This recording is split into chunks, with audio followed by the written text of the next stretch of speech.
Welcome everyone to another episode of Soul Talk. I am your host Soul, and today we have a very special guest, my favorite Kansas City Chiefs fan, Tvshka. How you doing? Hey, doing good, man. I was vibing to that music. That was I know awesome. it's really good. I found it on YouTube, and I was like, "Oh, there's no copyright here. Using it, taking it." Get dibs. Yoink. Yoink. Ben, go put this together for me. Our wonderful producer, Ben, who's in the background. But today we have some topics to discuss. We're also going to be talking about WandaVision spoilers at the very end of this episode. So if you have not seen all the episodes, tune out, go watch the episode, come back, watch the rest of the episode. So we'll tell you when we're going into spoilers, but we're actually going to start with our recent reads today. So Tvshka, why don't you introduce our recent read? Yeah. Well, first, thank you so much for having me on. I know, a lot of people have been hounding you in the Discord chats and even on the YouTubes. Like, hey, when am I going to get on? So I definitely feel privileged, and thank you, Ben, in the background. You guys are awesome. As far as the book, I'm using a Jupiter Jet Forgotten Radio, which is the new one from Jason Inman and crew. And it's, man, I tell you, like, I'm only halfway through, and there's already like spoiler alerts in it. So like I can only assume what the second half has, and I'm excited to kind of get through it. And maybe have to come back on in a few months whenever I do finish it and talk about the rest. But man, I love it. I mean, it's such a Rocketeer throwback, in kind of how it's not campy, but there's a little bit of like family cheese kind of put on there, some of that commodity cheese that just makes it heartwarming and innocent. But then it strikes a chord every now and then as far as like some of the realities of a broken family, mixed family, just kind of siblings kind of interaction, and then just the conflict because at this point she actually has the jetpack and everything, and has gotten done with her first mission, which is what you're reading. But Yep. I love the balance that it strikes. And as I'm reading it, I mean, I can visualize it and just see that animation style and that kind of film in my head. And it's definitely been a great experience so far. Yeah, the artwork has been amazing. Like Tishka was saying, I'm reading the first volume, so he's in the second volume. And I kind of like just the relationship between the brother and sister. And it kind of gave me some like Robin Hood vibes. Like they're going and taking from like the Yeah. bad guys and the money and they're giving it to the townsfolks. Like the brother even like going like, hey, look over there, while like the sister's like putting money into the tip jar. Right. Yeah, And and that like just kind of speak to that. It kind of continues, and they even mention it like, well, early on you guys did the steal from the rich and give to the poor. And it's like, but now you got serious matters to handle. And yeah. it's cool that they kind of reference it, but then still kind of continue that, because in this one he's really wanting to join her, but he just can't. I mean, she's going places that he can't go, And figuratively and literally. Yeah. I love too that it subverted some comic book trope because like when you're reading like a Superman comic, he puts on the Yeah. glasses, he's Clark Kent. Oh, he doesn't look anything like Superman. Goes, we don't Where do know you who go? he is. Where did he go? Whoa! And so the fact like the bad guy, the broad-shouldered, what is he? Something Pluto or what? Oh, yes. Pluto. Oh my gosh, I think it's another word like Proctor. Yeah, Proctor Pluto or something like that, where he's just like, oh, I know exactly who this the flying girl is, kind of thing. And so it's like, oh, you're subverting some comic book things because it's funny when like you're reading a comic book and they're like, oh, this person looks exactly like Prater. their superhero, but no one knows that it's them. Yeah, And this guy was Prater. like, yeah. Yeah, And he's like, Prater. I know who that is. I know Yeah, exactly. yeah, yeah. You can't hide from me. Like, I know exactly who you are. Like, say you talk the same. It's like the only Same thing hair different color, is same clothes. yeah. You're the same person. So, one of the questions that I have for Tishka since he's reading the second volume, and if it's too spoiler, Yeah. don't let me know. Okay. But at the end of the book, when I was just like, "Oh shit, they were on Jupiter's moon the entire time?" Like, what? So, and I want to know, what is this resistance that they're talking about? Because they're talking about a Hmm. resistance, but you don't really know much about it after reading the first volume. Yeah, and it's crazy because it's like I don't know about the first, you don't know about the second, and we're still reading it for the first time. So Yeah. it's like I'm getting little puzzle pieces, just talking to you from it. But they have the Children of Guy, I believe, Gaia, maybe Mm. Gia. But that may be the Resistance group. But it's kind of almost like not a collection of superheroes, but because really Jet's the only one really with a lot of those abilities. Mm. But it's a group of people from Europa that is trying to figure out, okay, hey, how do we kind of combat this opposing force? And now, from what I read, I believe they're from Europa, but they're on Earth, if I'm not mistaken. And Okay. it could be the opposite, maybe. Um, Yeah. but in this one, though, they do have that group, and then there's someone that kind of interjects into the meeting that's a part of that same kind of clan, and is saying, no, we need to let the people know the truth. Like, instead of trying to figure out and kind of manage what we have coming up, like, we need to let people know who they really are. Like, the truth is what's foremost, not the protection of this or the secrecy of that. And so it has an interesting kind of dynamic of basically little kind of fractures or different factions within the people. And Jupiter Jet is aside from all of them. I mean, she agrees with him on some aspect that, hey, something needs to get done, but we need to do it now, and I'm the only person that can do it. And then on the Right. other side, it's, hey, we need to let people know the truth. And she's like, yeah, because I just figured out the truth myself. And, it'd be great to kind of establish that. But even in this one, like, before you even get halfway through, man, you're throwing a curveball because someone from her past comes into play and actually recognizes who was the original owner of that jacket and had, Okay. and had connection with that. So then she's learning a lot more about herself throughout the second one, not just who she is as far as being from Europa, but who she is, and who her father was. And so yeah, it's really cool. Oh man, I'm excited for this to just kind of keep moving forward and hopefully become an IP that gets a movie on Right. Netflix or something. So yeah, And the in the first volume too, you don't she's not called Jupiter Jet until the very end. right. So she's called the Flying Girl, and I think when she realized the whole like Europa moon of Jupiter is why she called herself Jupiter Jet, like told like the press like, "Hey, my name's I'm Jupiter Jupiter Jet. Jet." It's kind of like to show a little bit of the truth to the people reading, to Mm-hmm. be like, "Oh no, we're not, we're from Jupiter, from that like the moon." So I'm still trying to figure out exactly where everything weaves, and I know I'll be revealed with some more stuff in the second volume. So I'm excited to read it. I'm definitely buying the second one. So Yeah, and yeah, Jason Edmund, Ashley Victoria Robinson is so good. awesome job, y'all. And then also credit to the artist because that's what I kind of wanted to hit on too. And forgive me if I am mispronouncing it. Ben Matsuya? Matsua, I believe. Ben Yeah, Matsua. Matsuya. And then of course you get the colors by Elizabeth Kramer. Um, now this one's a tough one. Robel Snyder and Yes Flat. I don't know if that's a company or a couple of people, maybe alter egos.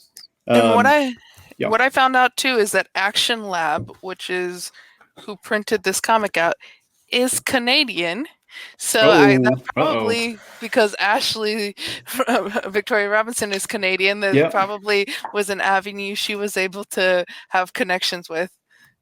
Yeah. And what I love is if you can see it, like basically, I mean, it's one image, but there's so much action Hmm. that's in there. And so, you look glancing, it's like, oh, she's got like 8 arms. So it's like, no, that's the sequence of her, Yeah. him circling around her and then fighting. And I don't know, I love that. I mean, I've been out of comics for a long time. And so I love that kind of out of the box thinking of how to show action within even just a single frame. And, Right. uh, and the tone it strikes where it's futuristic and almost not necessarily steampunk, but kind of that mix, but it's also vintage because it looks like it's kind of set like in the 20s. I mean, just kind of like with some of the imagery. I mean, he's got the old, driver's cap on and the Yeah. suspenders, and then the old Yeah, timey it kind of doesn't tell photo. you what time period it's in, but they're Yeah, saying stuff like, "I'm blowing this popsicle stand," and I'm like, "Yeah, this yeah, is." I might use that phrase and stuff, but Yeah. Yeah, let's blow okay. this popsicle stand. Yeah. So that's talking to about showing action. So this is Batman: The Court of Owls, and Oh like yeah. the fact that so you're right face up and then you flip a few pages and then now you're reading it like this, and then you Right. flip a few pages and then you're reading it upside down, and it's going like, so it's doing the Yep. action while you're Yeah. And so it's almost like a like a mind trip yeah, because I mean then not only is the character getting turned around or sideways, like you're literally doing it yourself, and so it breaks that fourth wall. yeah, And yeah, and has that kind of action with it. Yeah, because there was another shot where it was upside down, I believe. And I may be wrong now that thinking about it. I believe I am thinking of Queen's Gambit, or but it was just like, yeah, it was like a shot where it was like upside down, and I'm kind of like I'm looking at it myself, like having to distort my view to try to relate with them or match their view, and so right. yeah, love those moments where yeah they just kind of get that out of the box thought process and how to engage you, but then also just kind of show that action or to evoke a certain emotion, that they're trying to kind of lead you down to just help the overall story. And I it's forget beautiful. which movie it is, but it's like a great shot where you think it's people walking, but it's actually their shadow that you're seeing, Oh, and then it flips over, like the camera flips to like their actual self. So you're watching it technically upside down because it's their shadow that's walking that you're yeah. seeing, and then the camera flips. I forget which movie it is, but it was one of the coolest shots I've ever seen in film. Yeah, I'm definitely going to be Googling that to find out because yeah, that's incredible. Yeah, man, I absolutely love those shots. Love those kind of like designed elements and just kind of just concepts. I mean, it's Yeah. what makes us really love comics and just kind of visual medium, Yeah. as a whole. You know. Anything more on Jupiter Jet to say? Man, I mean, I'm halfway. I don't want to give the big reveal. I think I teased it good enough without giving away, but it's You did a very it's good job on it. yeah, I appreciate it. But yeah, Jason, great job, y'all. I mean, you really knocked it out of the park, and I'm excited to get the first volume actually to catch up, and yeah, just kind of follow that story, and kind of progress with it, and help fund it. Really, I mean, because this Right. was a Kickstarter project to begin with, and so I'm sure they're probably going to do a lot of that crowdfunding in the future. So definitely, folks watching, make sure you tune in to Jason Inman and crew, and yeah, just follow them. They're amazing. 100%. And what's they talked about it on Outlaw Nation, his new book that he has out. I forgot the name of it already. Oh man, right. Well, and he's had a couple because he actually has one that's He has one military of related. military related, Yeah, and I know Ashley Victoria Robinson has written one by herself without Jason Inman as well, because I was looking those up, but their names are escaping me at the moment. yeah, exactly right. Yeah, he's got Super Soldiers that came out last year Hmm. or 2019. Science, the Element, that was another one that came out That, last year too. yeah. And Super Soldiers. So yeah, he's got some good ones coming out. The Looks science like one looks super interesting. yeah, and it looks like he's kind of sticking with Matsuo and Yeah. probably his spouse. As far as some of the creative elements of it. But Hey, when yeah, the artwork is good, the artwork is good. right. Yeah, what? Yeah, you don't fix what's not broken. Exactly. Well, we can now go into our recent movies, which I know you and I have Yeah, seen the same movie, and then I have an extra movie to talk about. So if you want to introduce the first movie. yeah. The first one's One Night in Miami. Yeah, it is currently on Amazon to stream. But yeah, I mean, it's a story that follows. It's not historically accurate, but it does kind of follow, Muhammad Ali. Before he was Muhammad Ali, actually, the night before, he was Cassius Clay. It was him, Malcolm X, and it was also James Brown and Sam Jim Cooke Brown. or Jim Brown. Yeah, sorry, Jim Brown. Yeah, which James may be his actual name, but yeah, Jim Brown, Yeah. what he went by. The running back, and then also Sam Cooke, the musician, and so just them in one room, all four of them, incredible forces during the civil rights era. But then also just entertainment. I mean, sports, music, Then Muhammad Ali was just, I mean, all over your television.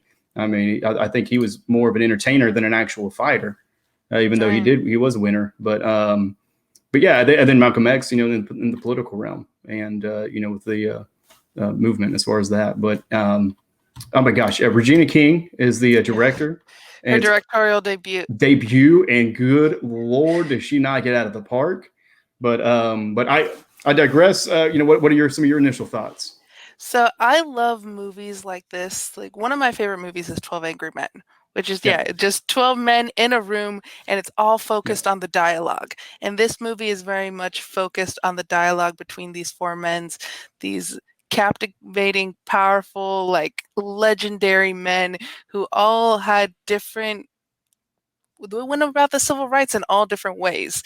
And that I think too when you're watching like Blurs in the Hood with Jay and Winston when they say like we are not a monolith. And you mhm, see that in real time when you're watching the movie is that these are four very different but similar black men together, like making decisions in their own right on how to go about things. And so I absolutely love the movie. I loved Leslie Odom Jr. just seeing him sing because I'm a huge Hamilton fan. So just yeah, like hearing him sing it so good. And Regina King knocked it out of the park.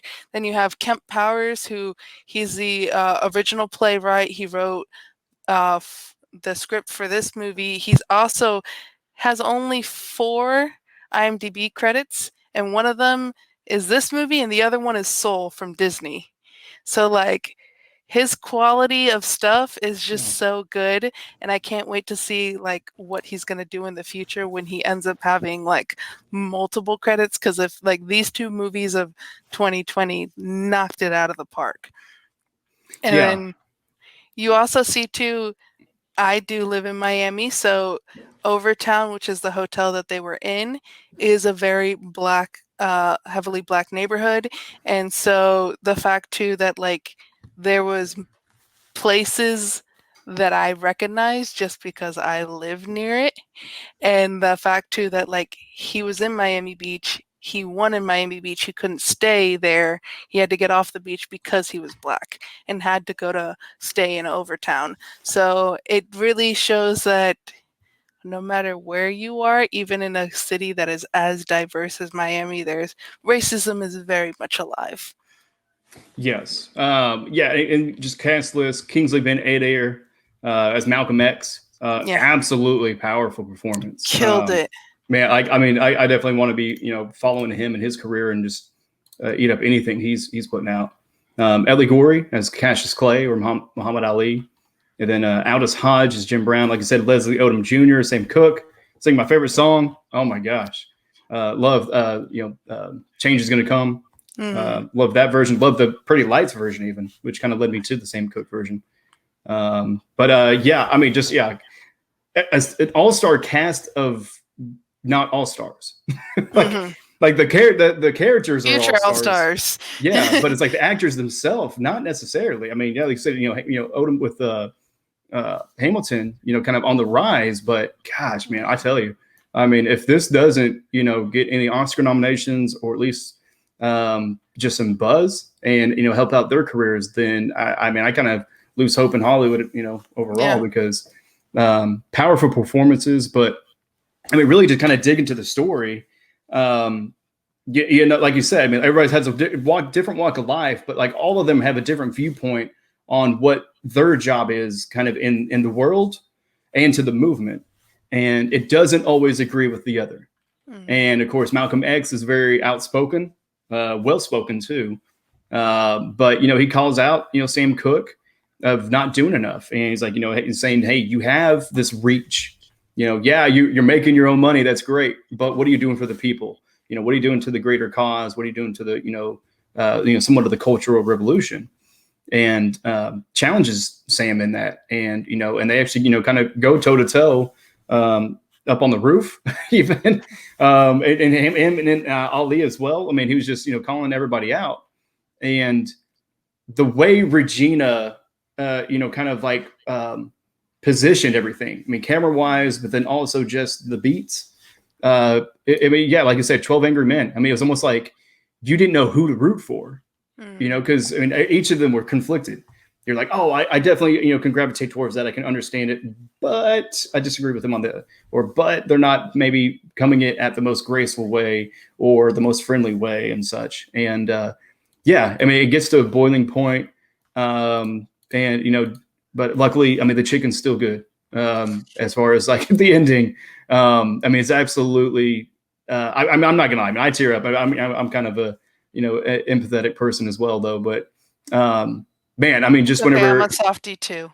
yeah, oh yeah, wear my heart on my sleeve, and so it's just like, yeah, I absolutely loved it. I can't recommend it enough to anybody, regardless of their walk of life. I mean, because being Native American, I can look at that and kind of see, okay, what am I doing for it? I mean, I complain about this, and we see the injustices here and there, but with what's my responsibility for the influence that I have, and that's what I really took away from it. And definitely, hopefully, other people get challenged of it, so that we really look at, okay, hey, this is great, it makes money, this entertains me, this is fun, but what does it do for us as overall people? I mean, to help us evolve, to help us progress in a positive way. Right. One of my favorite bands, Thrice, has a line that really kind of stayed with me a little bit while watching this too. Was man, what is it? It was like, we call it progress, but I can't. Oh my gosh, now I feel bad because I can't remember verbatim. I should have put this in the show notes. Dang it. It Um, happens. It happens, man. yeah, but basically talking about like we call it progress, but I mean really it's just we're just watching the scenery spin. Hmm. I mean it's the same thing over and over. History repeating itself, and is that really progress? And but he says true vision is matching the world to the visions in your head, but we always end up changing the vision instead. So it's Oh like shit, like yeah, that's powerful. yeah, so it's like where it's like, hey, okay, this is what we believe, this is what we see at needs to be a reality, but then we make compromise after compromise. Well, it's we don't have enough money to fund it. Well, they have enough people to help out. Well, they came out with a new episode of WandaVision, so I can't do it now. Like That's we the just most important reason, I right? know, right? Yeah, that's a valid reason, actually. Yes, but yeah, we make compromises, and sometimes it's needed for survival. But other times, maybe we need to compromise some of our standard of living to better the whole. And so I loved it because it for me it challenged me in that nature and asked those questions, and hopefully other viewers kind of get that or get something that speaks to them. So I mean, I guess I'll flip it on you. As I ramble on, what did you really kind of take from it, big picture, but then also something I guess in the story that really kind of latched onto you and your experience? Well, the one thing that really showed me like what type of movie we were watching is at the very beginning where Jim Brown is going back Yes, to um and like thank this you. guy who's a massive fan of his, and like they're sitting on the porch, they're having lemonade, they're having this wonderful conversation. This old white guy's like, man, you make me so proud to be from St. Simons Island and from the state of Georgia because you're from where I'm from. Goes, if you need anything, let me know. And he's just like, oh, my, I forget his aunt or mom, like, would be so happy to hear that. And Mm-hmm. then the granddaughter comes out and was like, "Oh, Grandpa, remember you need to help me move this piece of furniture." And he goes to walk in the house to help him out, and he's like, "Oh, you know we don't let N words in our house." And it Yep. was just like that flip there too. And I think sometimes you're just like, I just wish people were just outright how they like, because people can be the nicest human beings ever, and then you find out that they're racist, and it's just like, how is that compute? Where does it go? And it's something that like I've experienced living in Tennessee and Kentucky, where it's just like, how can you be such a nice human being, but then not to this particular type of people? And it's truly just because you don't view them as people. Yeah. So it's kind of like watching that too. It's going like, okay, how do we make people view other people as people? And that's kind of the thing that I saw throughout this movie too. It's just like Malcolm X fighting for that, going, Sam Cooke, you should be doing music that shows people who we are, and kind of thing. And so you can agree with Malcolm X, but then you're also like, oh, you're getting really hard on Sam Cooke, which he's making money in the business and then giving opportunities for other black artists and stuff like that. So like each of them, you can agree with each of them in different ways, and so it also shows you that there's different ways to solve a problem, that one way is not always the right way. You can go at it from different angles. Yeah, no, I absolutely thank you for bringing that scene up. Yeah, and I mean, it was just, it felt innocent, and then he said, "Oh yeah, yeah, yeah, no, sorry, boy, you know we don't allow." It's like, oh, like it was just it was a slap in the viewer's face, Yeah. and yeah, I mean, yeah, just that quick turn, and and that staying with Jim, because that, story wise, that was the most recent event we saw happen to Jim Brown, before he met up with the rest of the group. But yeah, oh my gosh, man, yeah, absolutely incredible. And yeah, and like you said, with Sam Cooke providing those opportunities, and Malcolm didn't necessarily see the value in that. That, or he saw, hey, you have a greater influence than what you're really doing. I mean, like the song, because he really hits on the songs, like, oh, well, you're just playing, doing songs about this and that. I mean, nothing. And he's like, every time you hear that, though, I'm getting paid. And then they talked about the Stones, I believe. Yeah. Covering, or no, Bob Dylan too. Bob Dylan writing the song, Ain't Gonna Work on Maggie's Farm No More, I believe. Yeah. And then also with the Stones covering one of his songs, and he's like, yeah, but every time the Stones played that song, I'm making the money off of that because I have the ownership. And that's something that nobody else has had previously, as far as African Americans and their music. And it's still a big issue, like just, race aside, it's still a big issue with just artists being able to own the properties to their own creations. And so, yeah, just that, yeah, kind of almost seeing it like a chessboard. And it's like, the rook telling everybody else that they need to act more like rooks, and and the bishop saying, well, hey, I'm able to move in a different manner, even if we're on the same side. And sorry, I just still got a lot of I was like, you still got Queen's Gambit in Queen's your head? in my mind. But yeah, and oh my gosh, man, yeah. Whenever Omar sings, I was born by the river in a little tent, I was just like, gosh, man, like he nailed it. But then it's just like the lyrics hit even harder than it did before, because it was accompanied with the movie. So you had this whole experience, you had this whole story being told and talking about this whole movement, and then it's like then he played that on. Oh my gosh, not Johnny Carson. Now I can't remember. Yeah, it was Carson. Yeah, I think Yeah, it was. early on Carson. Yeah, and one of the biggest stages. He did one of his doo-wop hits kind of thing, and then he's like, I got another one for you, and saying that. And I don't know, it just like burrowed a hole in my heart, like a good hole, for that seed to be kind of buried. But yeah, it was incredible. It's what I want out of film. Like, I love Marvel, I love the big actions, but it's like I want that heart. Like, I want the things that are going to stick with me, and be the learning lessons, but then also like allow me to help teach other people through that, because I can never tell them that story as well as Regina King did visually, and they may not see the same thing, because just like with any art, they may not see it the same that I do, and so I can't really project what I felt and what I kind of believed was in there.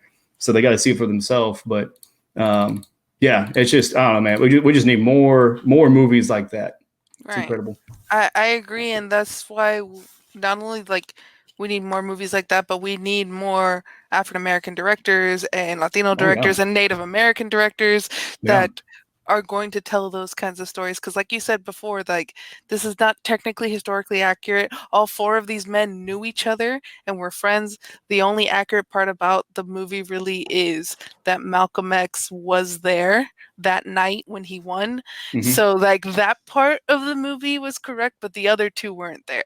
So, but they were all friends, and they all like probably had these types of conversations with each Hmm. other, even if it wasn't all together at the same time. So just the fact that we're like, okay, we're going to take this history between these four men and then just like we're just going to put them together because it's going to work in a play and then now it's going to work in this movie. So I enjoyed it so much. Yeah, and like you said, like it works in a play. And yeah, something. Whenever you mentioned 12 Angry Men, Hmm. those are the films I actually admire the most. And maybe it's more just performances than it is actual movies or film. But it's the one setting movies where it's just you're stuck in this environment, and it's not CGI that makes this exciting. It's not music driven with songs that you love. It's not explosions. It's not cool cutaways and takeaways. And I mean, it's the acting. It is the dialogue. It is like the very core of communication, and what that communication does, and how it brings about drama, how it brings about suspense, how it brings about thought provoking dialogue. And I don't know. It's just, I guess for me, it feels the purest Hmm. I, because, I agree. I agree. yeah, because it could be four people on a stage with no props and a single light, and it could be just as captivating because it's that dialogue and that performance, and yeah, just that kind of that flow of the conversation. And so yeah, So, so, it's no, something I so thought about now, earlier. Yeah. now we need movies of all of our Discord conversations that we have Oh my late at gosh. night. I don't know. Those may not be safe for work. Because the dialogue there can get pretty intense, even though we're Oh just on yeah. Oh yeah. the. And it can get pretty deep and Yeah. real. Definitely gets real sometimes, which is great. Yeah, so join the Allow Nation Patreon. You can have these types of conversations with us almost every night Yeah, pretty much till 4 a.m. till 4 a.m. 4 a.m. your time, 5 a.m. my Yeah, time. that's true. Yeah, very true. Yeah. Well, we're gonna go a little bit to a lighter movie, Yeah. and it's Yeah. To All the Boys, Always and Forever. So this is one of the ones that I recently watched, and this is the third installment of the To All the Boys franchise, which is based off books that I have not read yet. Yes, that exist. Books that I haven't read yet. Right. And I would call these like my guilty pleasure, but I'm not guilty about it. So, but they're these little cute romance films. It's starts off like the first movie. Not getting too much into spoilers, is that the character Laura Jean writes these love letters, and she puts them in a box and like puts them into her closet. So it's like five different love letters that weirdly are addressed and everything. No stamp yet, but like in her closet going to like five different people. But she's like, I'm not gonna send them out, I'm just gonna have them in my closet. Her little sister takes those envelopes and sends them out to the guys. And Okay. so hilarity ensues because now these guys are reading her innermost thoughts about her crushes, even on guys that she no longer has crushes on. So, like, some of them are like old letters that she wrote like in middle school. Mm. So it's kind of like those get out, and that's funny. The second movie is one of the extra people that she wrote a letter to who didn't show up in the first movie shows up in the second. So that's kind of like where the second one goes.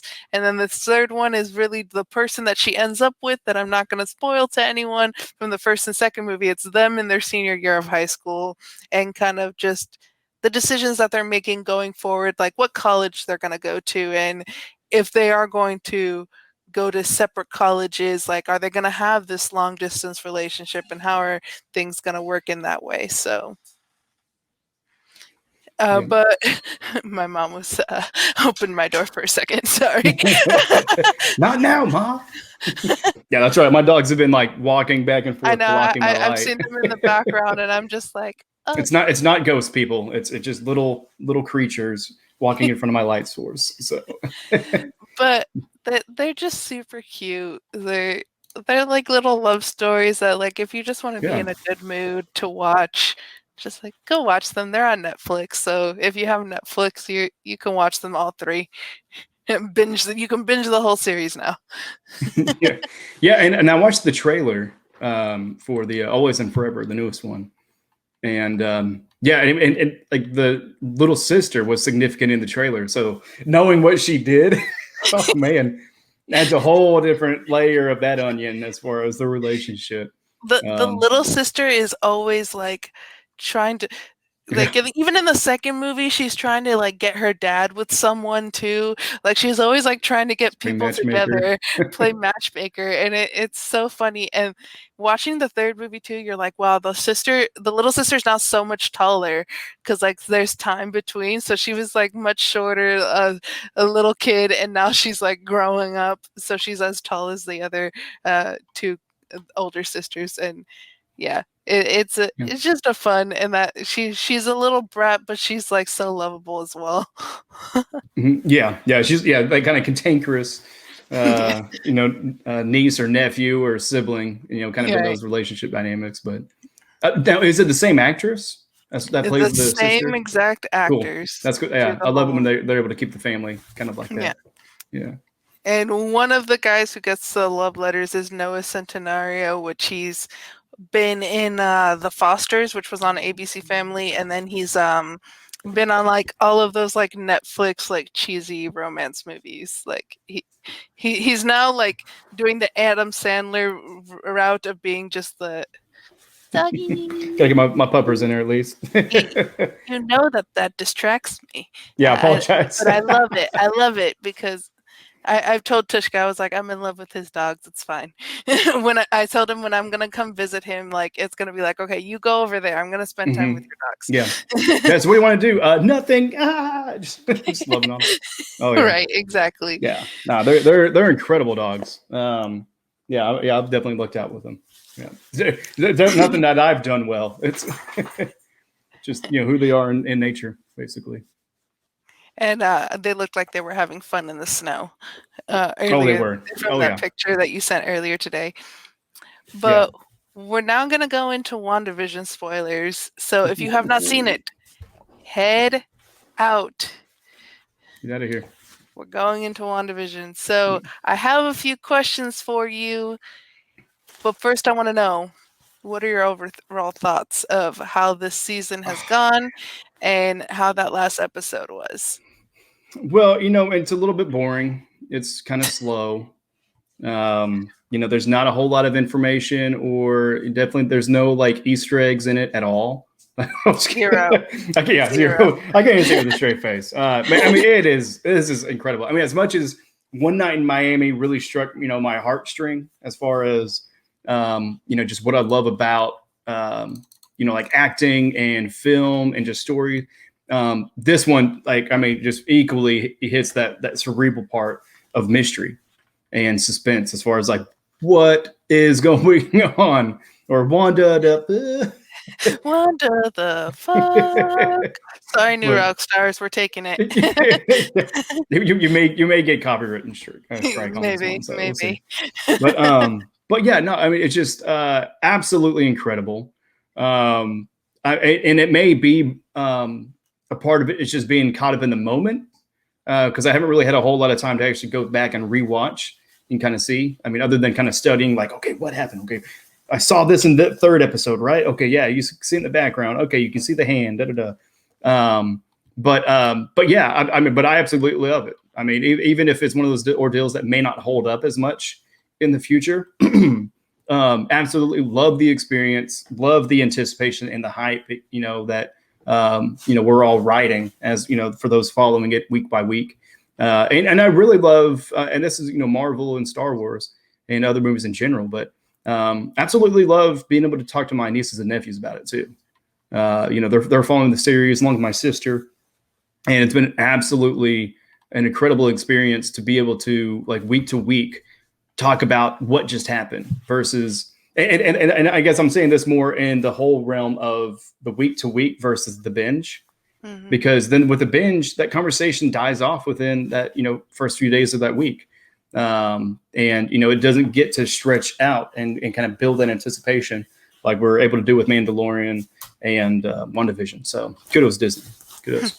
I mean, Sean and I tried to stretch out that Cobra Kai conversation longer than when Right. that was just a drop. But I agree wholeheartedly with all your statements. Like, I've had such a good time, and even when it was just the sitcom, because I was Mhm. like, now I'm getting wrapped up in the sitcom of the first 2 episodes, and, like, I Love Lucy, I Dreamed of Jeannie, like, I watched those shows on Nick at Night, so it was very much of a, "Yep, this is exactly, like, the type of sitcom that I like to watch, that I used to watch," and so even though there wasn't Marvel things happening, I was like, "Oh, this is great." I was like, "I know Marvel things will come." And I know that was like the biggest criticism people. And I was like, wait, paciencia, patience. It's Yeah. gonna come.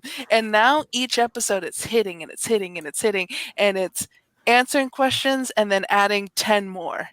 Like Hmm. every question that they answer, they're adding 10 more. And it's just like, how is this going to end? Where is it going? I don't know. You have me intrigued. You have me hooked every week to watch what's going to happen next. I want to know if Wanda's actually the villain or not. I want to know what's going on with Pietro, all that stuff. So, probably going into some of the stuff that happened in this episode.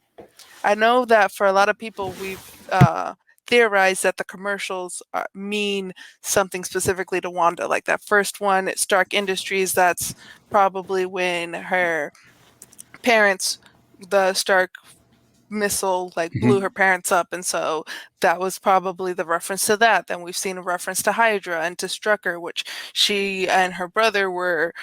Uh, Basically tortured in some way by Hydra and by Strucker to get their powers from the Mind Stone. And so, like, each one we can kind of go, okay, that's what that commercial means. This week, I still don't know what this commercial means. And it was the Right. creepiest commercial yet. So, to you, what do you think that commercial meant?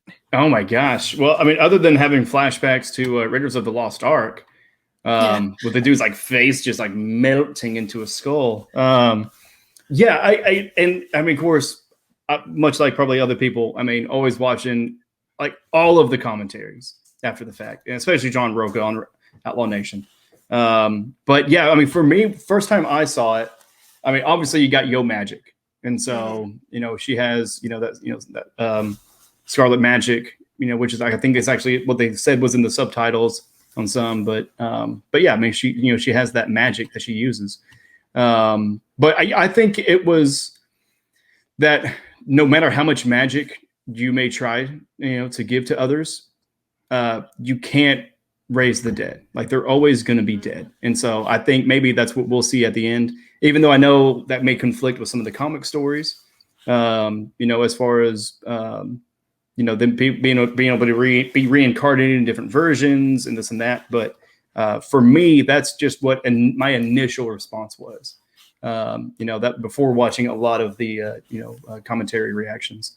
But A man, I thought absolutely just loved it. came to Yeah. me. So, and it literally just came to me.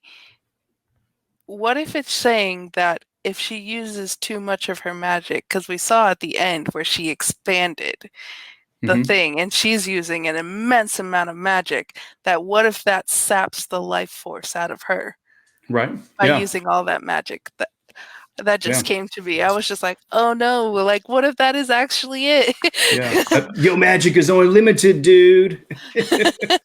Yeah. I mean, and you can kind of see some of the cracks, or kind of in the window whenever she's not even before expanding it, as it's progressing through the decades, that there's just these little holes that keep kind of slipping by, and she's kind of losing control and this and that. But I mean, again, like you said, I mean, like we got like one question answered, and then another 10 pop up. And Right. so, I mean, even as wild as I think his theory is of Roka's, but I mean, what if that wasn't even Wanda that walked out of the bubble in the last one? Maybe she was, she's just still subdued, in there in her, her own world and such. But If yeah, Roka is it's right, he's gonna be like, oh, I dude, he would not let told it go. all of you. Yeah, I told you. But yeah, I mean, that was my, I mean, just with that commercial. Loved it, by the way. I love anything claymation. Yeah. Tried to do some claymation videos as a kid. got about 10 hours into working on it, which means about half a second of actual footage, and was like, screw this crap. Like it's taking too dang long. Like you have to dedicate your whole life to do claymation. So but I love that that kind of animation style. But yeah, that was my takeaway. I mean, just my gut response was that no amount of magic will be able to save everyone. I like it. I like it. Now, speaking too of the cracks that we've seen throughout the episodes, Vision has walked to the outskirts of the town and people were frozen. We even saw like that get out tear as she's putting up the Yeah. Halloween Above that, the get out tear. the get out That's tear. what it was though. Yeah. Yeah. She was in the sunken place, man. But the fact that these people are completely frozen, but then we also have Agnes, who wasn't as frozen as everyone. Yeah. She's there still speaking. What's going on in that outskirts where you're getting closest to? Don't go past Ellis Avenue, Mark Ellis Avenue. Yeah, exactly. Yeah, I thought the same thing too. Not Ellis Island. I thought of Mark Ellis. He would go like, "Oh, this is your penultimate chance to stay in the bubble." No, like with oh my gosh, yeah, with Agnes specifically. I mean, something's kind of been rotten in Denmark the whole time with her. How she almost seems like she's in the know as far as what's going on, and then also she's been somewhat manipulative or being able to help manage it, and so she's not innocent. I don't care what, like that one scene kind of did make you kind of, oh, maybe she's not that, but no.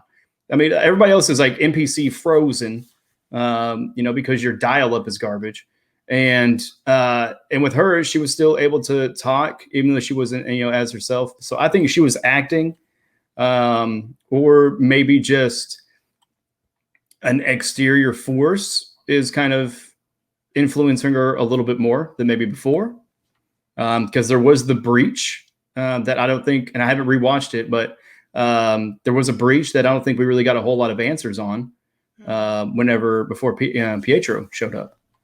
And so yeah, there's so many questions, so many speculations, but yeah, I personally do not think that she, I think she was acting a little bit, but she's definitely on a different level than the other residents as far as what her role is within Wanda's vision. My theory with Agnes is that she helped Wanda create this hex bubble, but then Wanda became too powerful for her. And so then she, not a good guy, but she became a victim of Wanda's as well. Right. But she was part of the original sin of Wanda making that hex. So she's not a good person, but I think she's now becoming a victim because Wanda's powers are too powerful even for her. And if it's correct that she is the play on Agatha Harkness, who is the witch in the comic, then she's wearing the witch's costume, and you saw all of them in their costumes, which shout out to the Heroes Reforged guys. They were like, confirmed, Vision is Mexican, because they made them Mexican. That's awesome. But they're all in their comic accurate like costumes. Yeah. Like, so, and she was dressed as a witch, so it was like, are you just playing with us guys, or is she actually Agatha Harkness? Yeah. If she's not Agatha, and if like Pietro or Dottie, I believe, if they're, if that's not Mephisto, or there's not Mephisto or Nightmare even at all, then like this is the biggest tease ever. Right. Where, I mean, it's just, French tickling us each week as far as like, oh, here's some little references. And then, I mean, I don't know. Fuck with you guys. Here you go. Yeah. Oh, yeah. And I mean, in Feige we trust, so, the Church of Marvel, I don't think they're going to let us down, just because they have such a great track record of building up the anticipation and landing it, nailing the landing. And so, and with all the speculation, I mean, even though we may lean that is Mephisto in that. Yeah, we'll see. But I really hope it's just not just little subtle references, to the devil, little subtle references to her being a witch, especially with that maniacal laugh in the car. I hope it does turn into that, even if we are kind of expecting it, because it'd just be great to have those characters involved in the MCU, whether they're reoccurring or not. But it'd just be great to kind of look forward to just progressing that story forward. And speaking of Pietro, you're bringing him up. What's going on there? Dude, Pietro, kick ass. Kick-Ass, Man, which both of them were a part of that movie, both Quicksilvers. Man, so many meta references, which is great. Because that just gives new rock stars and all the channels hours of content and tens of hours, hundreds of hours of work to try to put those together. But God love him for it. But it was just Pietro. Having that moment to where it didn't seem like he snapped out of who he was, but just struck that nerve as far as with Wanda, saying, hey, I'm here for my job. I came here to, cause trouble with the, brother-in-law, to, get the kids, powers and, everything that he was kind of run down list wise. And then with her striking back against him, again, I should have rewatched it right, before we watched this. Cause, because we all stayed up till 3 a.m., 4 a.m. watching it. And the thing too is he, unlike everyone else, because like Vision is still under Wanda's power, what we are assuming is Wanda's power, and it seems like him and the kids aren't, because he's making references to like, oh, this is we're breaking the fourth wall and we're talking about what's going on in the show here, and like the holiday cameo here, and so I kind of think maybe he is Mephisto in a Quicksilver face to kind of confuse us, because he is the Fox Universe Quicksilver. We also saw, if you watch with subtitles, it said Fox Universe Quicksilver in the subtitles. So I don't know if that's just like the subtitles playing with us, or if that's Marvel like playing with us. Marvel playing with us, or is he Quicksilver from a different, from the multiverse? Is he Mephisto? What's going on here? And the fact too that Wanda did use her power to shove him away when he was like, "Oh, your dead husband can't die twice." Like, so I don't know what's going on there. Do you have any theories? Man, so jumping out of just WandaVision and into the whole MCU timeline wise, the things that we know are going to happen is with Spider-Man Far From Home, right? Which is still weeks away as far as like in the timeline, because you're talking about the snapping or the snapshot, whatever, and then everybody coming back, which is the 3 weeks later. Yeah, and this is like 3 weeks later, and like the trip to Europe was what, like a month or two later. The trip to Europe was the following summer. Summer. Okay. The blip, I think what New Rockstars was saying, it's like the blip was at the like end of October. This now is going on in November, and then the following summer is Far From Home. Yeah, so 6 months roughly. Yeah. Half a year, from these events, and and it's just like, okay, like I don't know. I feel like as innocent as they were in Far From Home, going into the vacation, like they have no idea about what happened, or it got like subtly resolved in that nature. And so we'll see. As far as like what that turns out to be. But jumping back into WandaVision, lost my train of thought. That's probably why they believed Magneto when he said he was from a different Earth, from the multiverse. That's probably why they believed him, is because of what happened in WandaVision. And so with Pietro, if he is Mephisto, things of that nature, I think that we need to figure out what's going on with Dottie. Mm-hmm. Where's that lady at? The one that everything in the town ran through, according to Agnes, whenever she introduced her.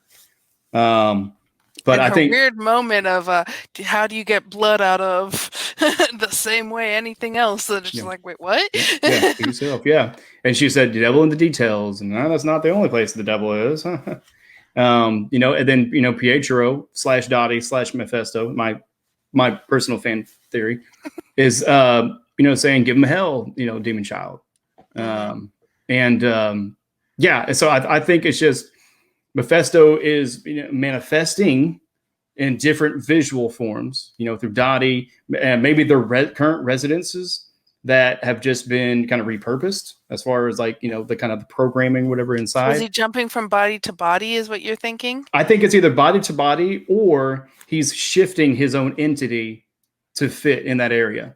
because we haven't seen Dottie on the board yet from whatever I've And seen. we haven't seen Dottie in several episodes either. Yeah.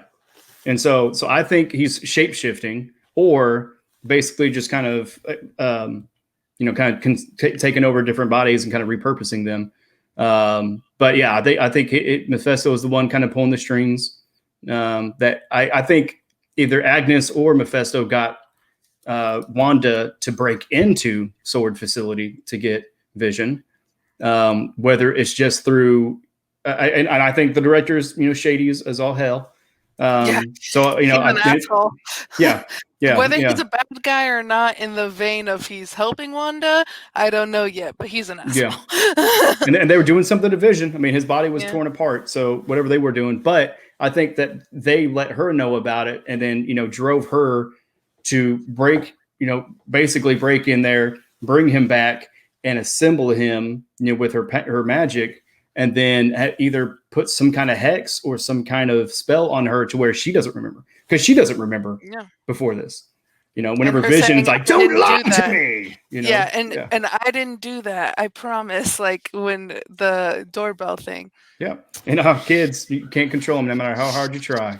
It's Right. like those little things. It's like, okay, like those are the four players or five players, really. I mean, but I think Dottie is the same as Pietro, but then you got the two kids and you got Agnes. It's like those. Hopefully, we get some more answers to this next one, or I'm going to lose my mind with all the Well, the next conjectures. And the next episodes they said were going to be hour long. yeah, So kind of this be a two-parter thing because going into what's happening outside of the hex with Monica. right. So with her scans and everything, like, are we seeing Monica getting powers? And who is Monica's guy? Like that Yeah, she's meeting up with? right. Is it a Reed Richards that some people are theorizing? Is it someone that we've seen before, like not Scott Lang, but the original Yeah. Hank Pym? An Ant-Man. Some people have said that, in which I think I was like, if it is a big reveal, which I know Paul Bettany said in an interview that there is a Luke Skywalker level reveal that's Mm-hmm. going to happen in this show, and I do not think, as great as Evan Peters is, I do not think it was Evan Peters. Yeah. So, Well, who do you and think this I reveal mean, is going to be? I think her guy is the guy in the chair. I think it's Ned. I think Ned's going to come back. He's going to be the guy in the chair for everyone. No, I'm good. Perfect. Love it. Yeah, I don't think. What if he's Yeah, Mephisto? right. Ned, you had so much promise. Yeah, he's just the guy in Satan's chair. Yeah. No, but so I mean, I want to compare apples to apples. Yeah. So if they say it's Luke Skywalker esque reveal, Luke Skywalker was an existing character. So I don't think it's Reed Richards. I don't think it's anybody new. I think it's somebody we already knew or had before. Um, and also with Luke Skywalker being like the main antagonist, things of that nature. Then I we'll see.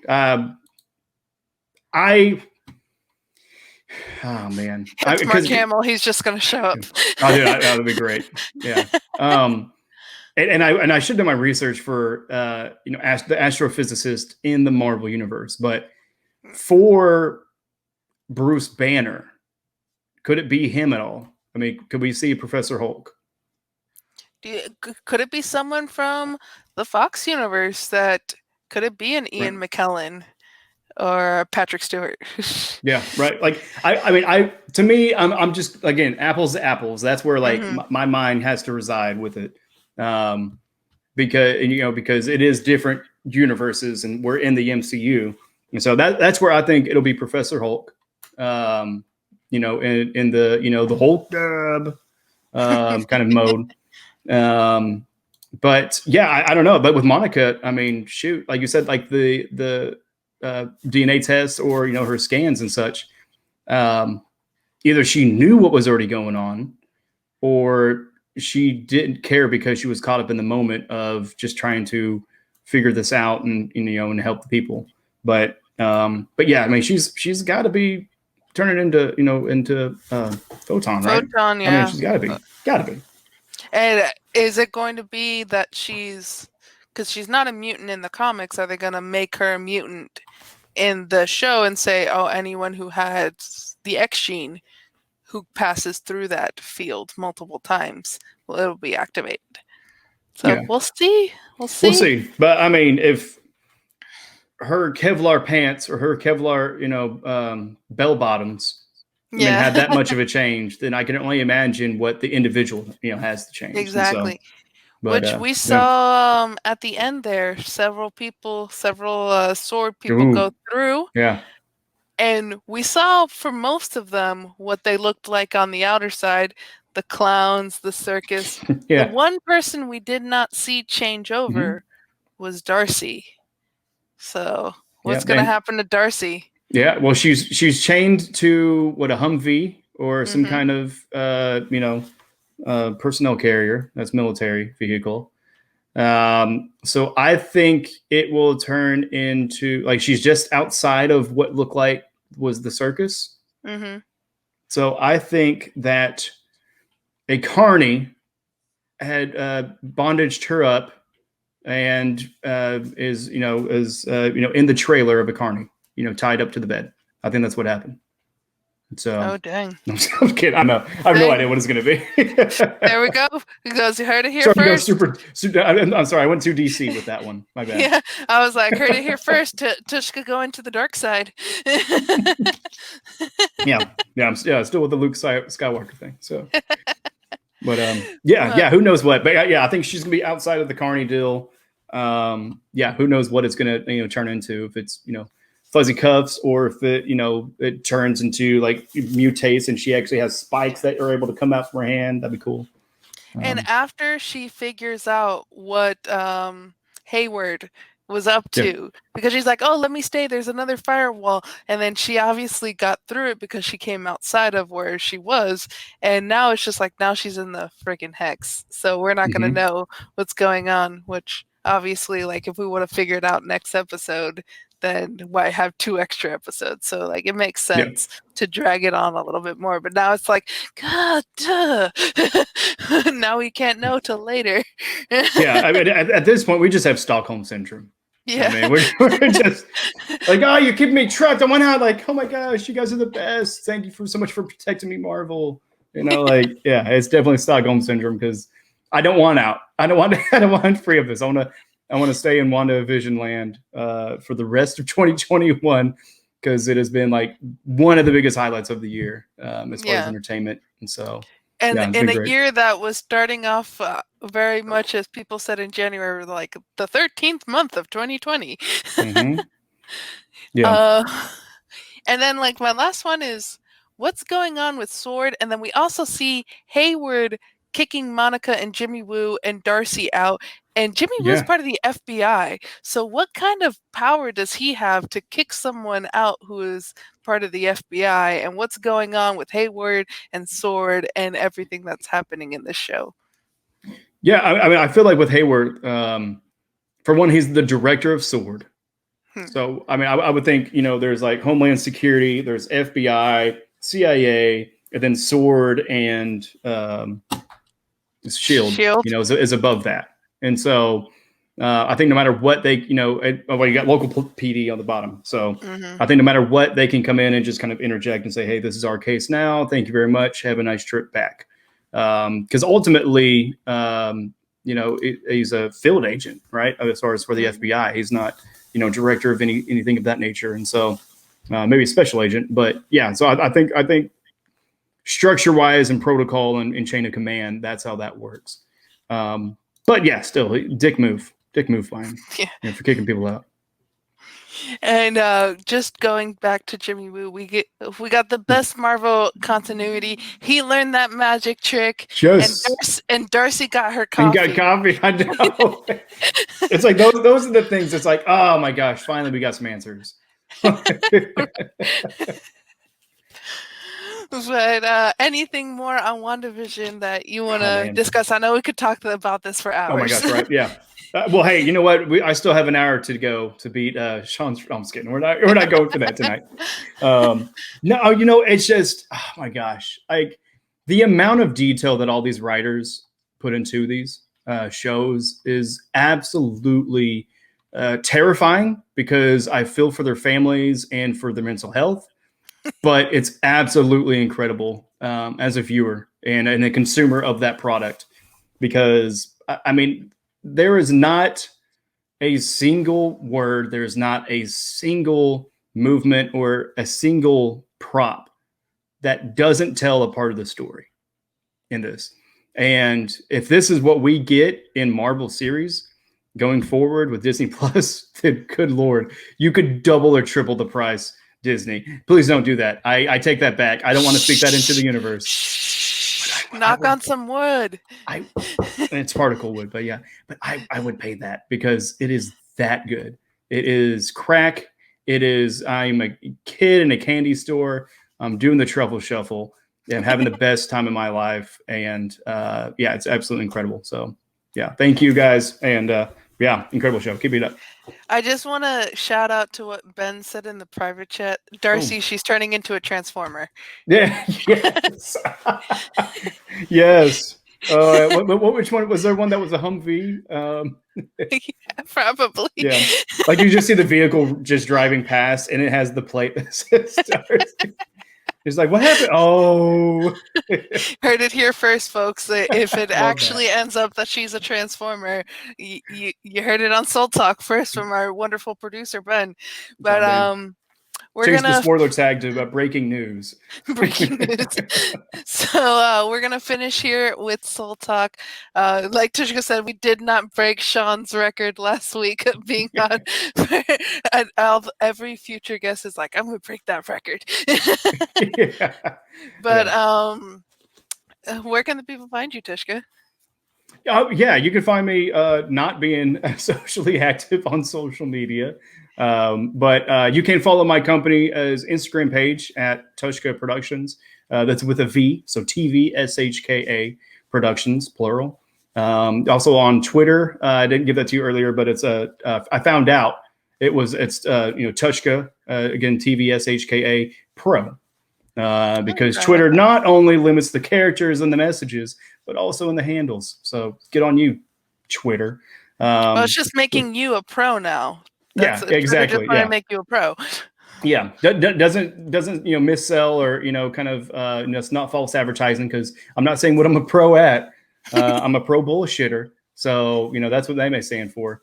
And but yeah, but then you also find me hanging out the Discord chats, in the streaming chats and everything of the Move to Schmodown, and also everything with Outlaw Nation. Just being a part of the community, and bringing the BS and the dad jokes each and every day.